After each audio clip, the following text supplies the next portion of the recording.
Assalamualaikum warahmatullahi wabarakatuh. Di sini saya akan menjelaskan modul 2 tentang perusahaan manufaktur dan akuntansi kos. Oke, yang pertama harus dipahami dulu apa yang dimaksud dengan akuntansi kos. Di sini ada 4 poin yang harus diperhatikan ketika akan membahas mengenai akuntansi kos. Yang pertama, akuntansi kos itu sendiri adalah cabang dari ilmu akuntansi.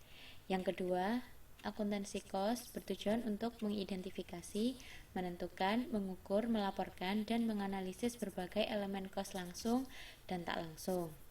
Yang ketiga, menghasilkan dan menyediakan informasi untuk akuntansi keuangan, di mana akuntansi keuangan ditujukan untuk pihak eksternal, dan juga akuntansi manajemen, di mana akuntansi manajemen digunakan untuk pihak internal.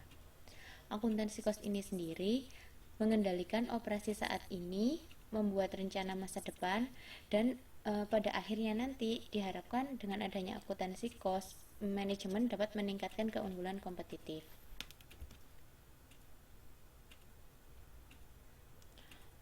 Oke, sebelumnya di sini ada satu hal penting, yaitu semua jenis entitas atau perusahaan membutuhkan akuntansi kos untuk menyediakan informasi keuangan. Jadi sebenarnya akuntansi kos tidak hanya terbatas hanya pada perusahaan manufaktur saja, tetapi juga bermanfaat bagi perusahaan jasa maupun perusahaan dagang. Tapi memang untuk mata kuliah akuntansi biaya ini hanya difokuskan pada perusahaan manufaktur saja. Seperti itu.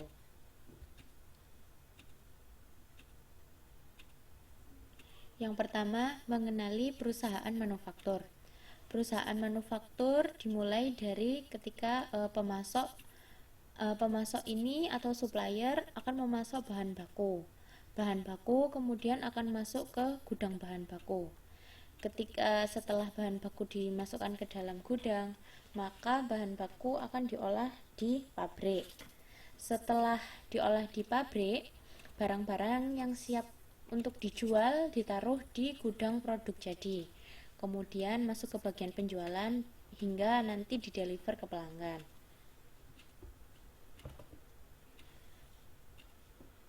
Kemudian perusahaan manufaktur memiliki 3 kegiatan besar, yaitu input, proses, output. Untuk input itu sendiri terdiri dari bahan baku, tenaga kerja, dan overhead pabrik. Bahan baku yaitu bahan-bahan dasar untuk pembuatan produk. Sedangkan tenaga kerja di sini cakupannya adalah tenaga kerja yang memproses bahan baku. Sehingga tenaga kerja yang dimaksud di sini termnya hanya sebatas tenaga kerja yang bersinggungan langsung dengan produk. Tenaga kerja yang tidak bersinggungan langsung dengan produk bukan termasuk dalam tenaga kerja yang ada di bagian input ini. Kemudian ada overhead pabrik. Overhead pabrik ini bisa dibilang selain bahan baku dan tenaga kerja itu masuk ke overhead pabrik. Nanti akan dibahas lebih detail lagi apa itu bahan baku, apa itu tenaga kerja, dan apa itu overhead pabrik. Cuma yang jelas input itu terdiri dari 3 bagian ini, yaitu bahan baku, tenaga kerja, dan overhead pabrik. Kemudian untuk proses itu sendiri, di sini maksudnya dari proses adalah ya bahan baku, tenaga kerja, dan overhead ini tadi diolah sehingga ketika elemen tersebut masuk di tahap proses, mereka akan menjadi produk jadi yang akan siap untuk dideliver ke pelanggan. Setelah masuk bagian proses, masuk ke bagian output. Di sini produk jadi akan siap lah untuk dijual dan siap untuk digunakan oleh pelanggan, seperti itu. Jadi rangkumannya adalah yang pertama, perusahaan manufaktur melakukan 3 fungsi utama, yaitu fungsi produksi, pemasaran, dan administrasi. Fungsi produksi meliputi input, proses, dan output. Sedangkan fungsi pemasaran itu fungsi yang dilakukan oleh bagian penjualan, yaitu memasarkan produk. Dan fungsi administrasi adalah fungsi yang melayani fungsi produksi maupun melayani fungsi pemasaran. Karakteristik lain dari perusahaan manufaktur adalah melakukan banyak investasi pada aset tetap, contohnya bangunan, mesin, dan peralatan-peralatan.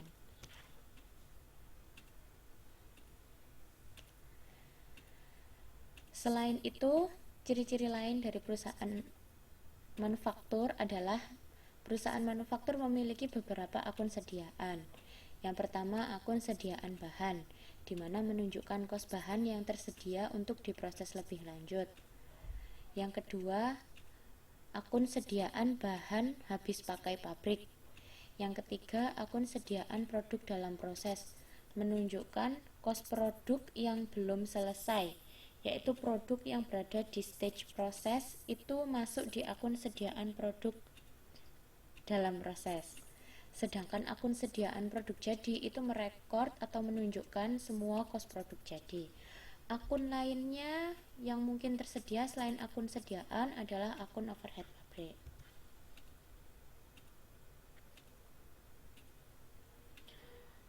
Oke, kita lanjutkan. Kita bahas perusahaan jasa. Di sini ada dua jenis perusahaan jasa, yaitu yang pertama perusahaan jasa yang berbasis profit dan ada perusahaan jasa yang berbasis non-profit. Perusahaan jasa yang berbasis profit jelas dari termnya aja kita bisa tahu bahwa perusahaan tersebut menginginkan adanya laba, sedangkan kalau non-profit tidak menginginkan laba.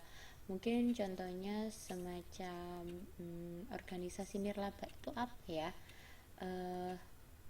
adalah contohnya saya lupa apa contohnya, yang jelas dibagi jadi dua, perusahaan profit dan yang tidak berorientasi profit. Seperti itu. Ciri-cirinya dari perusahaan jasa apa? Yang pertama, hampir tidak memiliki sediaan. Yang kedua, outputnya intangible. Bagaimana mungkin mereka memiliki sediaan, boro-boro punya sediaan. Jadi contohnya perusahaan jasa kan salon. Nah, kalau salon kan di sini mereka kan tidak men-storage atau tidak menyimpan pegawai salonnya. Mbak salonnya kan nggak disimpan di gudang, jadi kan nggak punya sediaan. Langsung mbak salonnya kalau ada customer datang, rambutnya dipotong, terus nanti selesai. Jadi kan tidak ada yang namanya bahan yang disimpan di dalam gudang. Mbak-mbaknya kan tidak disimpan di dalam gudang. Jadi jelas tidak memiliki sediaan. Outputnya intangible. Jadi kalau jasa itu outputnya lebih bisa dirasakan daripada dilihat. Seperti itu. Dan jumlah tenaga kerjanya signifikan. Karena kembali itu tadi, di sini tujuan utamanya kalau perusahaan jasa kan langsung memberikan service. Jadi di sini yang jadi perhatian utamanya, yang jadi concern itu tenaga kerja, sehingga jumlah tenaga kerjanya cenderung lebih signifikan bila dibandingkan dengan perusahaan manufaktur. Kemudian akun sediaan umumnya berupa sediaan bahan habis pakai untuk penyediaan jasa bagi pelanggan. Jadi akun sediaannya itu hanyalah akun sediaan bahan habis pakai. Sedangkan untuk akun yang lainnya terdapat akun jasa dalam proses, tidak terdapat akun-akun yang lain. Kalaupun ada, ya hanya ini tadi, akun sediaan bahan habis pakai dan akun jasa dalam proses. Kemudian yang ketiga adalah perusahaan dagang. Perusahaan dagang ini mungkin kalau orang tahunya juga orang kulaan ya, bahasa gampangnya, bahasanya yang sehari-hari kita gunakan. Jadi alurnya, kalau untuk perusahaan dagang itu pertama-tama pemasok memasok bahan jadi, bukan bahan jadi tapi ke produk jadi. Jadi kita membeli produk jadi untuk dijual lagi, mudahnya seperti itu. Jadi ada pemasok produk jadi, kemudian kita taruh di gudang kita langsung tanpa adanya proses, tanpa adanya input